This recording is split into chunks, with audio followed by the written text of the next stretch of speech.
right, so what we're going to talk about for about the next hour is establishing credibility in your paranormal investigation.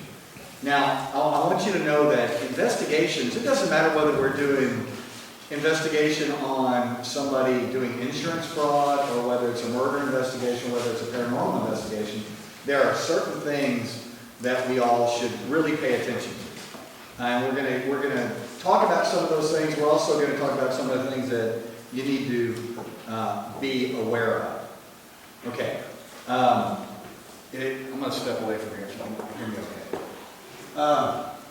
In about 1981, I was in high school, 81.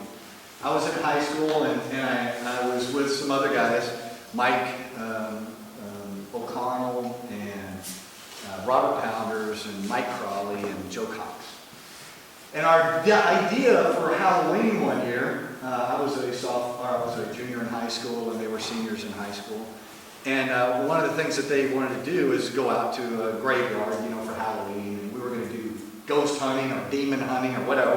We were going to drink a lot of beer, is what we were going to do. In Rockdale, Texas, which is about 60 miles outside of Austin, there's a town from there about 30 miles called Thrall. And they would sell Mickey's Big Mouth malt liquor to 14-year-olds. So we would go over there, and the old man, "Are you sure you're going to be okay? All right, give me the money." And he'd give us it. So we packed our vehicles up and headed out to Pleasant Valley Cemetery. Pleasant Valley Cemetery is a church, an old schoolhouse, and a cemetery that's ancient, old, established in about 1890. Yeah, you say that to somebody from Ireland, and they're like, "What?" So anyway, this was really old for us. An interesting thing about us is this cemetery is actually surrounded by giant hills. It's a real flat plain out there in Rockdale, but this is surrounded by giant hills because there are lignite mines on either side, big strip mines that are getting coal, real low-grade coal out of the ground. It's the #1 polluter in Texas. Thank you very much. Alcoa and Lumina and all those guys that do that. So they've dug all around this area. They dug it all up, and the cemetery sits in there. So we were going to go out there that night, and we were going to spend a night in the church because the church is all boarded up and no longer used. So we went and burglarized the church. We went in the side of the church and jimmied the little door. It was just closed and locked, but all you had to do is just kind of wiggle it, and it would open up. And we go in there and we take all of our stuff, and this is, 8 o'clock, 9 o'clock at night. And the only thing that's in the church is the pews are still there, the altar's there, there's a piano and nothing else.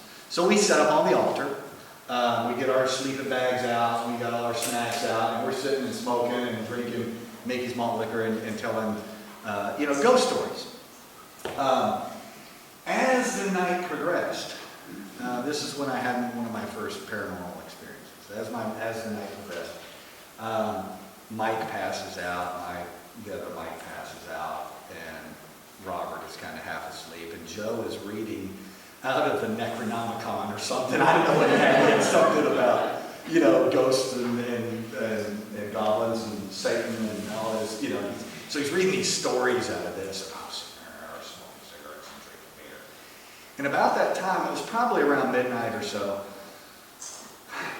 the church was like this. And it's high. It's high-pitched like that inside. But it's got this lattice work kind of stuff in it. And the church altered a little bit. And you hear it like that. And he quit reading and it got quiet. He starts reading again and again, the church. And a little bit of dust comes out of these little rafters up there. What is that?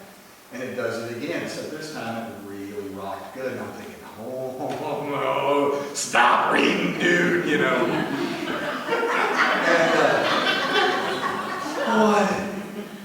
And so I'm looking, and you can see the wall of the church bend.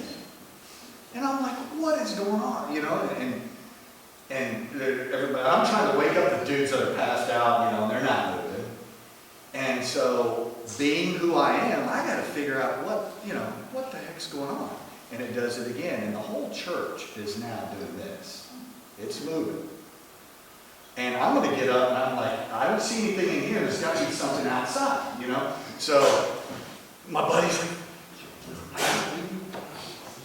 it was just kind of set up like this where the door is there. And so I head over to the door. And the way that the door opened up, it wasn't really productive for me to look at because it opened in and this way. So I had to kind of get the door out of my way. So I had to, I couldn't just like peek out.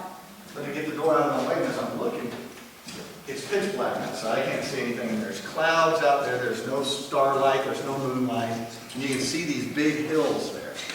And you hear it again. This time the church is really creaky.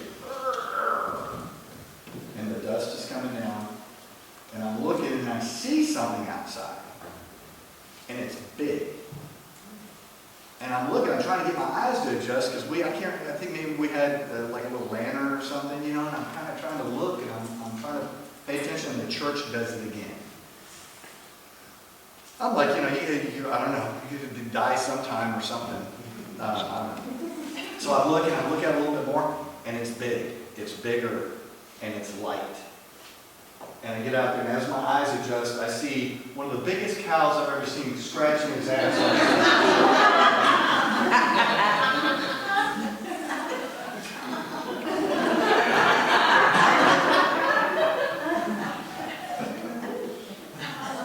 That was a good story. That's how I know. It was coming. I was like, get out of here, you freaking demon cow, you know. It's a cow. Go back to reading. The story was so much better if I wouldn't have looked outside. I could have told that story everywhere, and it would have been incredible. I don't know what it was. We need to look behind the curtain, don't we? We really do. That was an amazing thing, and when I watched The Wizard of Oz the first time, I'm a little kid, and I'm like, what? You're kidding me! It's some dude behind the curtain. What? Why? The wizard. He's awesome. So, that was one of my first paranormal experiences. And that kind of opened up why I am the way I am. Is I want to know, okay, the mental illness there. All right, so, I say let's look behind the curtain.